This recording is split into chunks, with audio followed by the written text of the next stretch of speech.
जय हिंद स्टूडेंट। आज हम देखेंगे graphical method of A solution of a pair of linear equation. Okay, तो यहाँ से हम कुछ एग्जांपल देख सकते हैं। फर्स्ट मिल रहा है x minus 2y is equal to 0 and 2x plus 3x plus 4y minus 20 is equal to 0। इस तरीके से हमने पेयर ऑफ लीनियर इक्वेशन का ग्राफिकल ग्राफ खींच चुके हैं। और दोनों का जब हम ग्राफ खींचते हैं, अगर दोनों लाइनें जो हैं एक दूसरे को इंटरसेक्ट करती है, ओके, तो इंटरसेक्टिंग पॉइंट कहलाता है solution of pair of linear equation. Okay, अगर ये दोनों इक्वेशन को मैं कंपेयर करूं, पेयर ऑफ लीनियर इक्वेशन का जनरल फॉर्म हुआ a1x plus b1y plus c1 is equal to 0 and a2x plus b2y plus c2 is equal to 0। Okay, यहाँ से अगर हम कंपेयर करें, a1x की वैल्यू है a1 का कोफिशिएंट, x का कोफिशिएंट है a1, यहाँ x का कोफिशिएंट है 1, तो a1 इज इक्वल टू मिला 1, b1 इज इक्वल टू मिला -2। साइन को ध्यान रखेंगे, यहाँ पर c की वैल्यू कुछ भी नहीं है, तो c की वैल्यू मिला 0।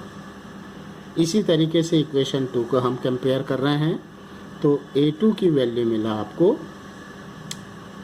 3, b2 की वैल्यू मिला 4 और c2 की वैल्यू मिला -20।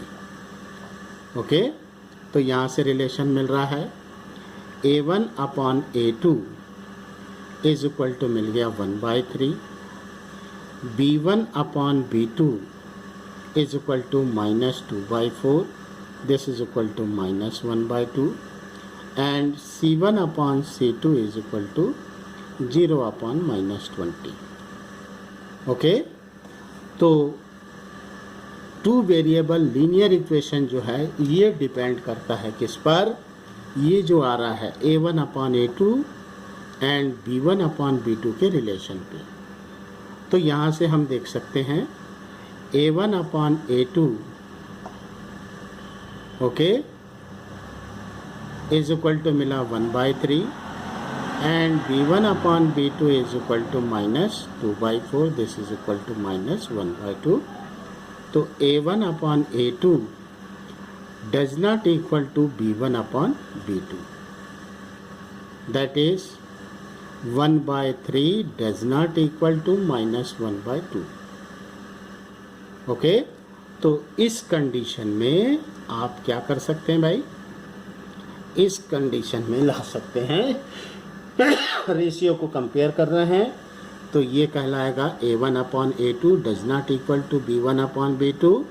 तो लाइन जो होगा ये होगा intersecting line, intersecting lines. Okay, और जब दोनों इंटरसेक्टिंग लाइन होगा तो ये मिलेगा exactly one solution, exactly one solution। तो इंटरसेक्टिंग लाइन के लिए हम पहले तो हम ग्राफ खींच के बताए, अब यहाँ पर ग्राफ ना खींचे, कोफिशिएंट को इक्वेट करके ही हम बता सकते हैं कि नेचर क्या होगा। तो two lines are intersecting line if a1 upon a2 does not equal to b1 upon b2। एक दूसरा एग्जाम्पल देख सकते हैं, दूसरा देखिए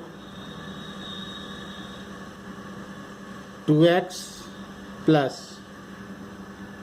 3y minus 9 is equal to 0 and 4x plus 6y minus 18 is equal to 0। फिर से जो अपना स्टैंडर्ड फॉर्म है इक्वेशन का, a1x plus b1y plus c1 is equal to 0 and a2x plus b2y plus c2 is equal to 0। इससे अगर हम compare करते हैं तो a1 की वैल्यू मिला 2, b1 की वैल्यू मिला 3 एंड c1 की वैल्यू मिला -9। a2 की वैल्यू मिल रहा है 4, b2 की वैल्यू मिल रहा है 6 और c2 की वैल्यू मिला -18।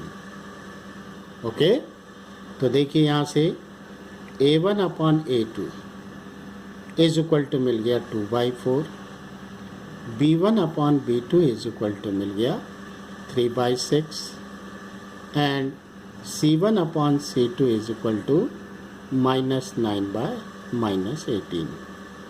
ओके, तो a1 upon a2 is equal to 1/2, b1 upon b2 is equal to 1/2 and c1 upon c2 is equal to 1/2। अब यहाँ से हम देख सकते हैं a1 upon a2 is equal to b1 upon b2 is equal to c1 upon c2 is equal to 1/2। Okay, तो a1 upon a2 is equal to b1 upon b2 is equal to c1 upon c2 मिल गया। तो ये लाइनें क्या कहलाएगी? कोइंसाइडेंट line होगी। Okay, ये जो लाइन होगी ये कहलाएगा कोइंसाइडेंट line.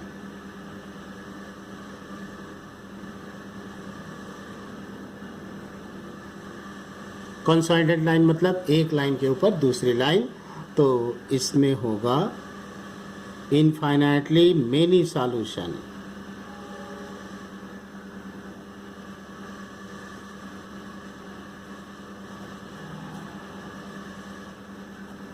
Infinitely many solution. Clear? एक तीसरा रिजल्ट देख सकते हैं, तीसरा equation x plus 2y minus 4 is equal to 0 and 2x plus 4y minus 12 is equal to 0। इसको भी अपन जनरल इक्वेशन से कंपेयर करें, a1x plus b1y plus c1 is equal to 0 and a2x plus b2y plus c2 is equal to 0 से। तो a1 की value मिला 1, b1 की वैल्यू मिला 2 और c1 की वैल्यू मिला -4। a2 की वैल्यू मिल गया 2, b2 की वैल्यू मिला 4 एंड c2 की वैल्यू मिल गया 2। तो यहाँ से मिल रहा है a1 upon a2 is equal to 1/2, b1 upon b2 is equal to 2/4, this is equal to 1/2 and c1 upon c2 is equal to -4 upon 2, this is equal to -2। Okay, तो यहाँ से आप ध्यान रखिए कंडीशन क्या मिला, a1 upon a2 is equal to b1 upon b2 does not equal to c1 upon c2। a1 upon a2 की value मिल गया 1/2, b1 अपॉन b2 की भी वैल्यू मिला 1/2, does not equal to c1 upon c2 की value मिल गया okay -2। तो यहाँ से ये कंडीशन मिल गया, a1 upon a2 is equal to b1 upon b2 does not equal to c1 upon c2। तो ये दोनों लाइनें क्या होगी? पैरेलल लाइन होगी। दोनों लाइंस कैसी होगी? Parallel lines. ओके, तो यहाँ से जब दोनों लाइन पैरेलल हो गया तो आपको मिलेगा नो सॉल्यूशन, नो सॉल्यूशन।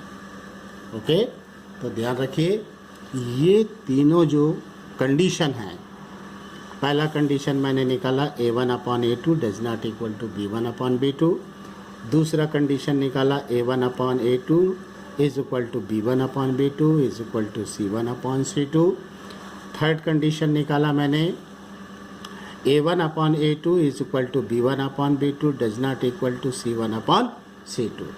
ये तीनों का कंडीशन आपको अच्छे से याद रखना है और इसी पर ही डिपेंड है आपका pair of linear equation. Okay, thank you.